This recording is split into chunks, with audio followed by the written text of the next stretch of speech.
Good morning, students. Today we are going to learn about this.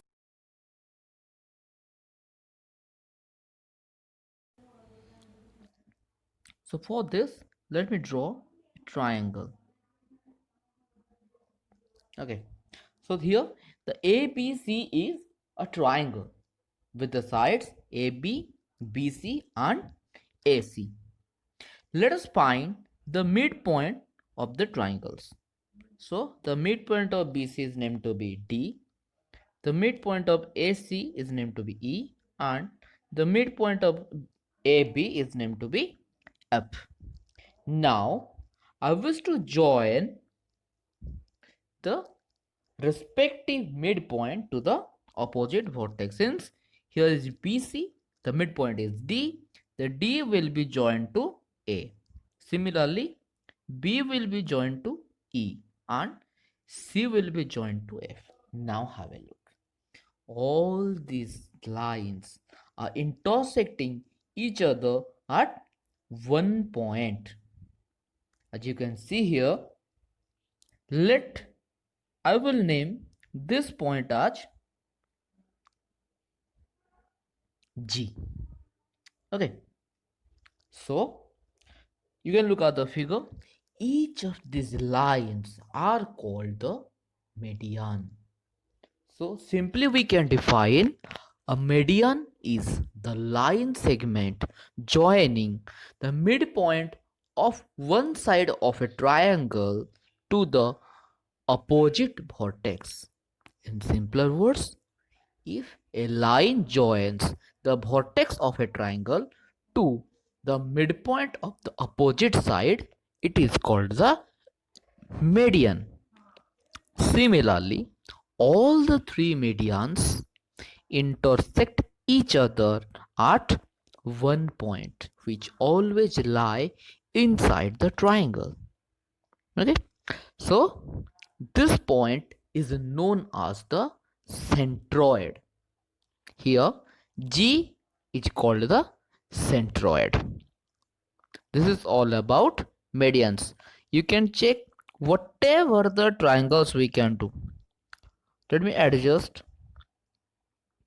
If we extend the triangles, there is no any problems. You can take any parts.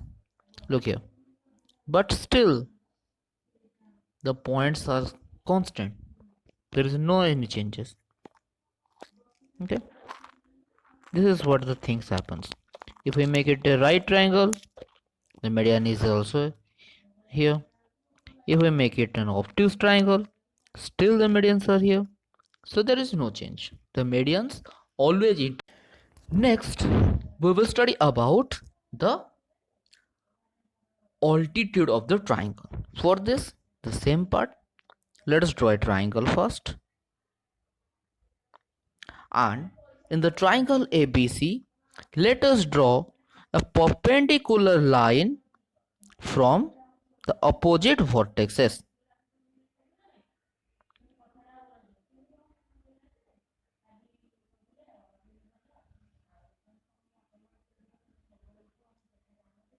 From A, let's put a triangle perpendicular to BC.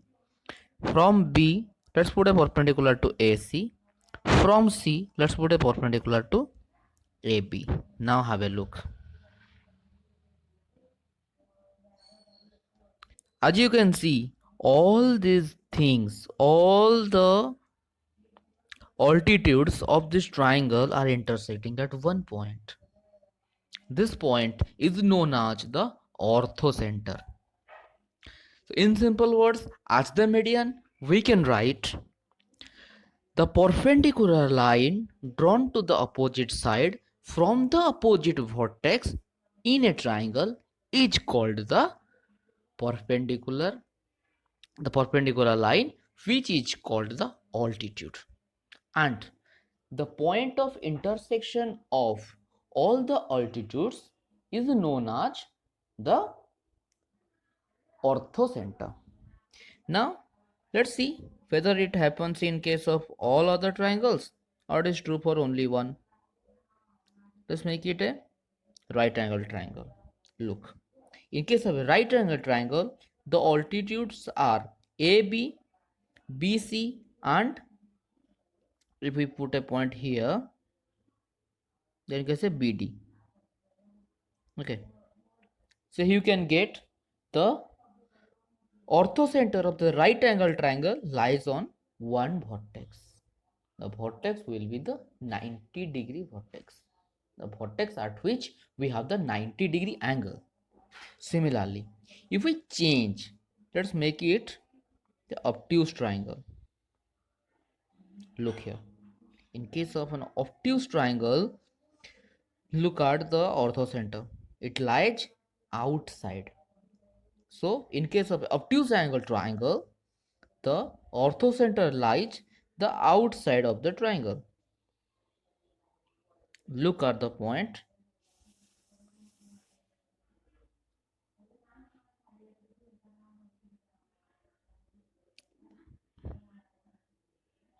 Here. Here, E is the orthocenter. So we can take two things, three things, like in case of an acute angle triangle, the orthocenter lies the inside. In case of a right triangle, the orthocenter lies on one vertex, and in case of the obtuse angle triangle, the ortho. So now let us discuss about the perpendicular bisector. Let's again draw a triangle. So here ABC is a triangle with the sides AB, BC and AC. Let us draw the perpendicular bisector of the triangle. Suppose this is the perpendicular bisector of BC. This is the perpendicular bisector of AC, and this one is the perpendicular bisector of AB. Have a look. These perpendicular bisectors also meet each other at a particular point called D. Okay. What are the things? It's not important. What are the triangles that are also not important, but the perpendicular bisectors of a triangle must meet at one point. Now let us draw a circle with the center D and the radius DA. Okay, let us draw a circle with the center D with the radius DA. Have a look how the circle looks like. The circle is touching all the three vertices, as you can see. This circle, we have taken the radius DA and it touches all the vertices. In the sense, if we try to move the triangle and give it different shapes, it doesn't matter. With all the cases, whatever it will be a right angle triangle, or it be a obtuse angle triangle, or it acute angle triangle, wherever the center lie, doesn't matter, but the circle always touches the three vertices. Okay, so this circle is called the circumcircle, and the point at which acts at the center is called the circumcenter. Then the next part comes, which is called angle bisector. Let's make a triangle ABC. With this triangle ABC, let us find where are the angles. So you can see in A, B and C, there are three angles. Look here.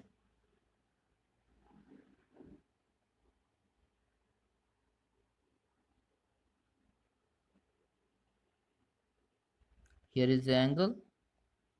In C, here is the angle. In A, here is also an angle. Now, let us bisect these angles. This is the angle bisector of B. This is the angle bisector of C. And this is the angle bisector of A. As you can see, all these angle bisectors also meet each other at the point D. Okay. Similarly, as we have drawn that circle, now let us draw a circle putting on the center at D and radius similar to DE, and have a look. The circle touches all the sides of the triangle. Similarly, if we extend the triangle or change the triangle into different shapes, it happens similarly. Always the lines meeting at the center point, and if we draw the circle putting it as a center, it touches the three sides. So this circle is known as the in circle, and the center of the circle, which is the intersecting point of all the three sides, all the three angle bisectors, is known as the in center. So here the point D is the in center, and the circle around D is called the in circle. So this is all about the three things.